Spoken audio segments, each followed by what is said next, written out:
Hey everyone, I'm Mark DeGrasse, and this is the In the Garage podcast with CarParts.com. Today I have Robin Delgado, and we're taking a trip down memory lane, talking about the vehicles that we loved and lost in some circumstances. So, welcome to the show. Thank you. All right, so I think we all have a story or two about something that a car that we sold or that we destroyed. Which one were you thinking when we talked about this subject? You know what? There's very many in my life. Oh, but really? I think to start off, one of the most important cars that I think now I wish I had was my dad had a old Toyota Corona Deluxe Mark II. Oh. It's not even the Corolla, it's the Corona. The Corona. Yeah. So late 70s or so, old bucket, poor family. Mom wanted something better, progress for the family. Dad ended up getting rid of it. By the time I came of age to being able to drive, it was no longer in the family. So years later, I was kind of like, I wish we had that car back in the family. I would have kept it. But that's one for the ages, right? It's just old and nostalgia. But recently, I had an opportunity where things changed in my life, and I had a second generation Dodge Ram 1500, nice V8 Magnum gas powered engine in there. Not the diesel, but still nice. 4x4 lifted on 6-inch body lift and 35-inch tires, 4-wheel drive. And circumstances changed in my life where I had to let it go. And, I lost that. And I was thinking I'll just grab another truck later. But things changed back in my life where I was able to go and afford to get it back. And I knew the gentleman I sold it to, so I tried recovering it. And 30 days later, I'm asking for, hey, I'd like to buy my truck back. And he said, yeah, sure. Let me think about that. He didn't want to say no directly because he's a friend of mine. Yeah. So I offered him, $500 over what I sold it to him for. And he said no. I gave him $1,000. I'm like, I'll give you $1,000. Just 30 days ago, I just, sold it to you for this much. And he thought about it and said no. So we kept going up the ladder there until about $2,000. And I thought about it and I said, $2,000 just for 30 days later, like that's not right. So he really wanted to keep it. I lost it. And I regretted it 30 days later. That's a short one. Well, if it makes you feel better, it sounds like he really liked that car before you sold it to him. I didn't think of it that way in the beginning. And then I saw him in other activities and I realized the truck was beautiful and I always liked it every time I saw it. And I said, it's probably the right person to go to if he was gonna be the one to keep it. Yeah, I think that's a good way to look at it because as long as he loves the car as much as you did, or do, then could be worse. Yeah, correct. Yeah, for sure. He could keep upgrading it or changing it. Yeah, you know what? I discovered another vehicle that I got into and I like a lot more now because I lost that truck. So I'm actually currently building a third generation Toyota 4Runner. Oh, nice. So I'm trying to get into the overland scene there. Yeah. So again, like I said, something good came out of it. At least in my personal life, I know where it went. Good house, good home, good family, and with my new project with the Toyota 4Runner is pretty much my new hobby right now. Oh, that's fantastic. Yeah, well, and that's a neat hobby. Everybody who does it seems to really enjoy it, and gets to be with nature. Plus, you still got to drive fun cars. So you know what? I'm actually dabbling. Not only that, but I'm actually dabbling into the suspension side of things. Right. So I've had a couple cars where the projects have been more into the mechanical. Engine swaps and stuff like that. But now I'm into like you said, the outdoors. So the overlanding is more about the suspension as well, reliability, but also more of the setup for the outdoors. So I've learned a lot and I've had endless and sleepless nights, right? Bruised knuckles and just cursed up a storm and a lot of research too. Nice. Yeah.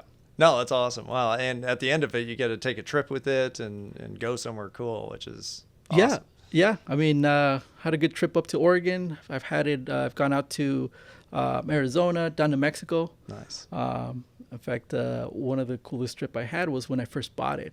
I saw it online and I had lost the second gen Dodge Ram and I said, okay, I'm gonna look for my next adventure. So I looked for that Toyota 4Runner. It was online. It was in Bakersfield. Nice. So a buddy of mine, I called him. I said, hey, can you come help me? We drove up there, took for a test drive, looked underneath the chassis, offered him some cash. He said, okay. We got it, and we drove it straight into Mexico, down into Baja. Wow. That day. Child-proof, bulletproof, yeah. Give it a shot or test it out, do the real experiment. Yeah, exactly. And you made it back. Yeah, it's a Toyota, keeps running. You Yeah. don't have to worry that much. But, No. There's I had a 4Runner too, and an FJ. So an FJ. yeah, Oh yeah, that's FJs nice. are awesome. Yeah. Actually, that's probably one for me that got away. That I was like, man, I really enjoyed that car. It was practical in the way that like you could fit anything in the back. Yeah. It was like very rectangular, and so it's kind of like having a truck. Plus, it was quick. Plus, it wasn't that big, so you could still drive it like a car instead of a truck. So And maybe back then gas was a lot better than it is today, right? yeah, oh yeah, that's the gas mileage was 14 or something. Yeah. Well, that's better than my old Dodge, though. What was the old Dodge? I had, I think on the highway, I was getting about 8 miles to the gallon, and On the freeway. yeah, Oh, and wow. and on the city, I was getting about 6. So you just filled up like every other day. Oh yeah, oh yeah. But I mean, I took that thing to Death Valley. What? You know, yeah, I went camping out there for about a week, and I mean, gas. I just throw some more in the truck of the bed. You know, the container. You That's just take it. some tanks and you're good to go. Yeah, keep going. Oh, that's awesome. So you were already into some of the overlanding before you got the 4Runner. Yeah, that's kind of why I was willing to let it go when I first got rid of the second gen Dodge, because it didn't have rear lockers or any kind of lockers on the differential. Oh yeah. So I was kind of like, I need something a little better, and I was on the fence. And the gas mileage was not the best, but it did everything I needed. And so when I got rid of it, I did kind of already knew that I was heading into a better, more reliable, more gas-friendly vehicle. So the 4Runner was the next runner-up for me on that. Oh, that's fantastic. Yeah. So were there any other vehicles where you kind of thought like, oh, I should have done something differently? Yeah, I mean, I think my first official vehicle, my personal vehicle, was 1989 Nissan Sentra. Oh, yeah. Old square body, baby powder blue, you know, like a 64 Impala, kind of baby powder blue. But again, I was younger. I didn't have the funds or the location to be able to do some upgrades on it. But I had the idea and I had the car, right? I had to get rid of that car. And then like now as I'm a little older, I kind of wish I kept that because, you know, it's a square body. You know, those square bodies look really nice now. Yeah. Well, I think it's hard though, because it's like there's definitely a situation where you have to get rid of the car to get the next car, or that car's just not practical on serving purposes anymore. Yeah, you know, the more I see my cars kind of turn over in my life, I kind of like to liken that into stashing cookies in your cookie jar. The more you get into a different platform, the more cookies you put in your cookie jar for when you have to pull a cookie out of that cookie jar. And now you're more resourceful, right? Information, knowledge, different platforms. You can help friends, right? Like that. So, yeah, I've learned a lot through painfully getting rid of some of those cars that I wish I wouldn't have. Yeah, but I think pain is part of growth, right? It's growth, correct? You gotta, it has to hurt, otherwise nothing would change. Yeah. So I think it's a good thing. Sometimes it's like, yeah, your situation just changes, and I think that's with kind of reflects your finances or where you are in your career or whatever it is, where you have to make that decision then. And even though it doesn't feel right, I actually had a company that I sold where I was kind of the same way, where I was like, oh, should I have done that? Like, was that dumb because I'm just starting another one? But sometimes it's just the missing knowledge, right? Like I think for that vehicle, the 89 Nissan Sentra, I didn't know how to get into keeping up with it. It had a small oil leak here and there, and it not looking back on it, now I have the resources knowledge-wise to be able to do something about it. Back then, I didn't, right? You have everything online now. You can find there, there's Google, there's forums, there's YouTube channels, right? There's group meetups, right? Before it was probably just word of mouth, and it was harder to kind of grow into the knowledge base there. Yeah. Well, and then you're looking at like, well, if I'm going to go get it fixed, it's going to cost more than the car is worth. Yeah, that's true. Or even, well, this is before CarParts.com, but, even finding the parts could be tough. And, it's hard. Yeah. I mean, look at the e-commerce business, right? You got CarParts.com. You got plenty out there, right? But you can get this in a snap of a finger 2 days later, right? You can plan your weekend, reasonably priced, right? And a lot of those parts are very reliable. Where if you order them, you know that you're going to be able to just make the change and get back on the road. And also, if you're just customizing it, you can look at what your options are, price points, and different applications there. So, I mean, that wasn't too readily available unless you went physically down to the store. Yeah, or a junkyard to try to find the piece. Yeah. I mean, that's a whole different type of adventure. Yeah, just for that one part, it's all hit and miss, and right? Yeah. And you can waste a whole lot of time trying to find it and not finding it and going back and forth. So I think it's just, those things are supposed to happen maybe. Yeah. Right? Yeah. Download the CarParts.com app and accelerate convenience with access to over 850,000 auto parts at your fingertips. We make it easier to find the parts you need, anytime, anywhere. Get it now on the Apple App Store and Google Play.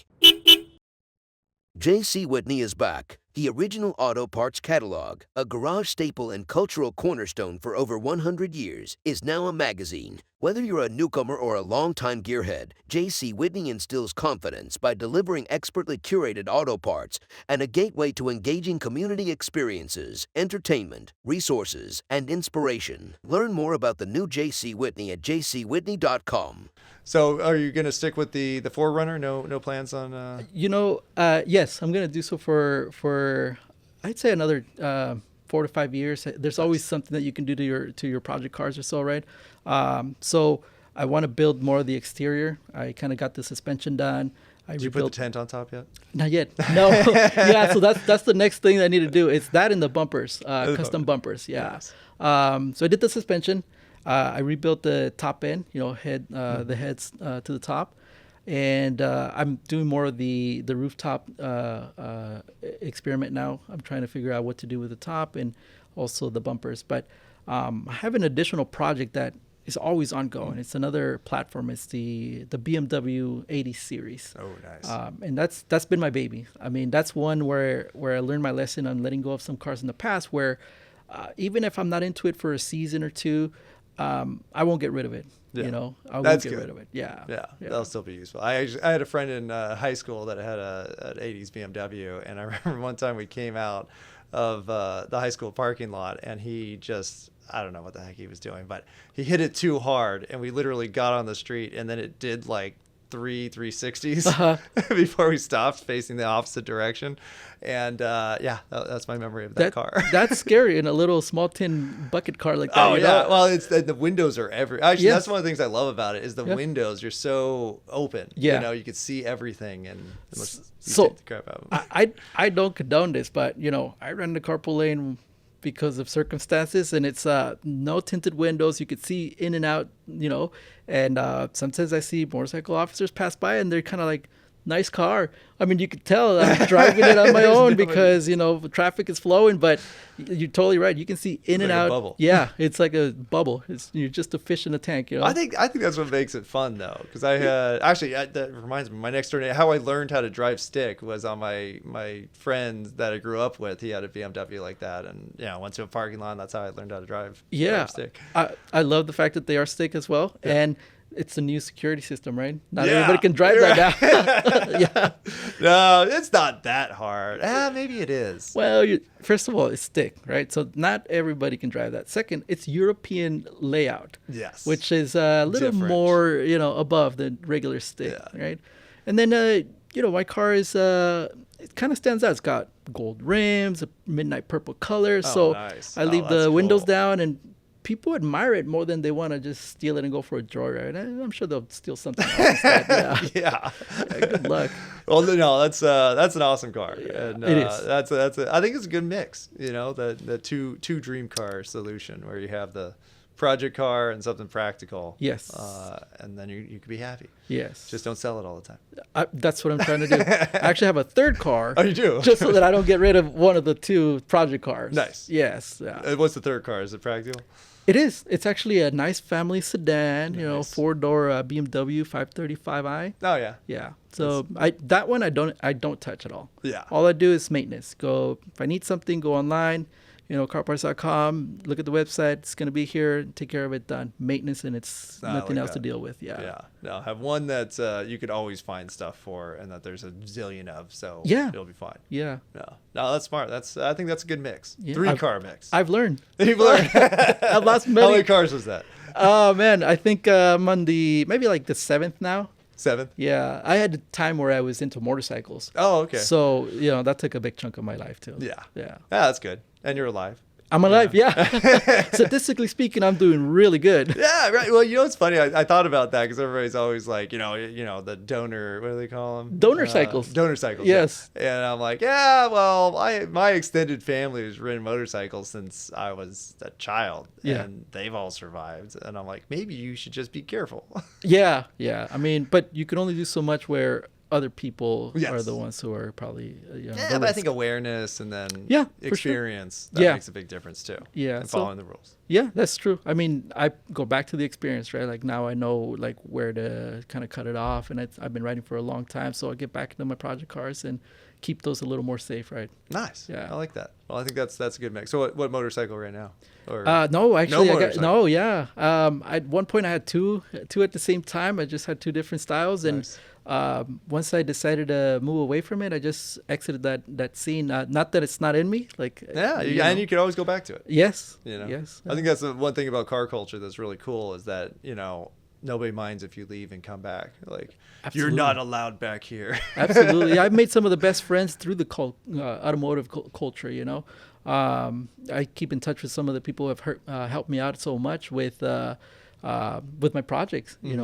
I tend to think that I can find a lot of stuff online, but then application wise, when you physically go into doing the project, you need a little confidence, and a buddy that has probably been through something like that is very resourceful. So that gives you confidence, right? Absolutely. Yes. Yeah, and if not, I'll just blame them. Let them come over on the weekend. Hey, jerk. Yeah. That didn't work. Hey, you missed something. Do you mind coming back on Sunday morning? I got to go to work on Monday. Hey, that's cool, though. Yeah. I think, and it helps connect with people more than, probably you're even planning on. Yeah, absolutely. I mean, so many times have I gone into a store and I've seen someone struggling with their vehicle, and it's like, you can see their facial expression. They're just worn down, they're just beat down, and it's something so simple, like you have a loose ground connection or something, or when was the last time you changed your battery? Let's do some diagnostics. Maybe it's a little fuse, and it's very resourceful, right? You're very resourceful. You're very, again, you're adding cookies in your cookie jar. You can give some more information to people. And you can share it with other people afterwards. Yeah. Oh, that's fantastic. Well, and I really like how in car culture you can bounce around to different aspects and nobody's going to think twice about it for the most part. Yeah. There's always that one guy though. There's always a jerk. Well, my car, and we only run this kind, and I would never drive that. There's always that one guy, but it's like that uncle you just that's allow. Its own kind of punishment is being that restrictive with yourself or stubborn. True. And I'm like, no, everything's good. Just try it and figure it out, and if you don't like it, that's fine too. Yeah, that's true. Yeah. But I will say that it is awesome having a friend, because sometimes you go back through the steps. You're like, I did everything right. This is exactly how it's supposed to be, and it's still not working. And then you'll have that friend that's like, oh yeah, did you flip this switch? Yeah. And you're like, yeah, exactly. So many times I've had to back away from the project because I'm just defeated, and I'm just gonna mess something up even more. And then, half an hour later, I'm talking to my buddy or whatever, and he sends me a link. It's like, hey, have you seen this? And it's frustrating because you're like, I already saw that. And then about an hour later, they're like, hey, did you do this though? And it's like, oh, let me try that tomorrow. Much. Yeah, let me try that tomorrow. And you get up and you actually do it because you don't want to admit that you probably didn't do it. And then it's like, oh, there it is. And it's like, oh yeah, actually I found the problem. Thanks so much. I'll talk to you tomorrow. Yeah. It definitely wasn't what you advised. Yeah, exactly. Oh, for sure. Well, that's awesome. Well, I think it's great talk. I love talking about the cars that you lost, but at the end of the day, I think everything's supposed to happen for a reason. So even if you made your friends super happy. Yeah. So that's awesome with that vehicle. For me, no, I'm still frustrated. I still wish I had my FJ. The FJ was, because it was an '08. It was like the first year it came out. So I'm like, that's like a collector's item. It is now. Yeah. I mean, they're restoring those and selling them for high value and stuff. When I was in a better financial situation, I went back. I'm like, well, I could just buy another one. But at that point, it was like 3 times as much as I had originally bought it. And I'm like, I can't spend that much money on a used car that's like gets 14 miles to the gallon. Yeah, it's just at that point and we're just trying to live that dream back in time. you Yeah. know? Yeah. No, there's new dreams. Yeah. You go make them. Yeah, there's Teslas out there. There's Teslas. That's why I have a bunch of those. Yeah, those are good too. You That's know, what it you find those stuff, the stuff you need for those cars too online too. You know, Yep. 2 days later, click, and it's there, And you're delivered. good. Mess with the car. That's Yeah. good. Yeah. I'm still waiting for my Cybertruck though. That's I mean, a lot of people are. ugh. That looks. According to the thing, I'm like 2027 at this point. I'm like, this Oh, is I would give up that second gen for maybe a Tesla truck. yeah. Yeah. Well, it's just so unique, and I'm like, who knows what people will do to this thing? This is a crazy platform. So Yeah, I'd put an LS in there too, Yeah. or a Cummins engine in there. You know, just be like, check Cybertruck. this out. Yeah. No, I just want to, I live in Texas, so I just want to smoke all the Fords and Chevys. That Oh yeah, you trucks definitely out will. there. Yeah, you silently will like a ninja yeah, down there. I'll You just know, be like, and I'll be drinking coffee while I do it. Like, I'm not even trying. whiz by. Zoom. What was that? What was that? I didn't hear anything. It's like, Yeah, oh, it's a exactly. silent killer. Yeah. So first generation EVs, right? You may want to keep them. Those will be those collectors, Oh, right? maybe. Yeah, we'll Yeah. see. Or it'll just be like the electric toaster oven, and you're like, yeah, they're still cheap. Yeah. I mean, you probably want to stay away from first generations too, and when they haven't ironed out all the kinks in the. There's whole- no kinks. No, you don't No, think I'm so? just kidding. Well, That's I gonna don't be know. a I think mess. everything does. Well, Yeah. if you look at, I actually have a 2019 3 and a 2022 3. Okay. And the difference between the two is pretty significant. Where Right. I'm like, I really don't like the 19. Yeah, you see, you're already making leaps in the technology just within the year span. Yep. Yeah. So, no, it's all the possibilities out there. Yeah. So, Well, continue making memories with those, right? Yes. With the kids and some more family members, friends, right? And we'll probably have better conversations about the memories we had with them, not about just letting them go. yeah. I know you get to talk about the letting it go too, which is good. And now Yeah. you're gonna have Forerunner stories. So Yeah, it's and all good. FJs. And FJs. Yeah. Oh, my FJ. Yeah. I'll still probably get one at some point again. Just 'cause, Yeah. I just love that. It's a car. Toyota. It'll still be running around. It'll still be right. It's probably the same. I'll just buy the same car again. I'll just Yeah. find it back here. You in just got to California. change the paint Change it. Yeah, I had the bright yellow with the white roof. with the white roof, huh? Yeah. Not a It cream was color or obnoxious. anything? Oh no, it was like the yellow. It was when they were doing real off roading. Like Yeah. the whole thing is geared for off road, and Yeah. so that because I was like, oh, that's why it has a white roof because that'd be really easy to see if you get stuck somewhere from the sky, Yeah. Yeah. and also yellow. Nobody's gonna miss yellow. The safety yellow. Yeah, safety yellow. It was ugly as hell. I was gonna wrap it, but whatever. Yeah. Don't have to worry about that now. Yeah. No, I get you. Well, thanks a lot, Robin, for Yeah. coming on. Great stories, and I hope it works out with your new cars. Yeah. Thank you. Appreciate that. All right. And thank you guys for listening. For more stories like these, tune in to the In the Garage podcast at CarParts.com.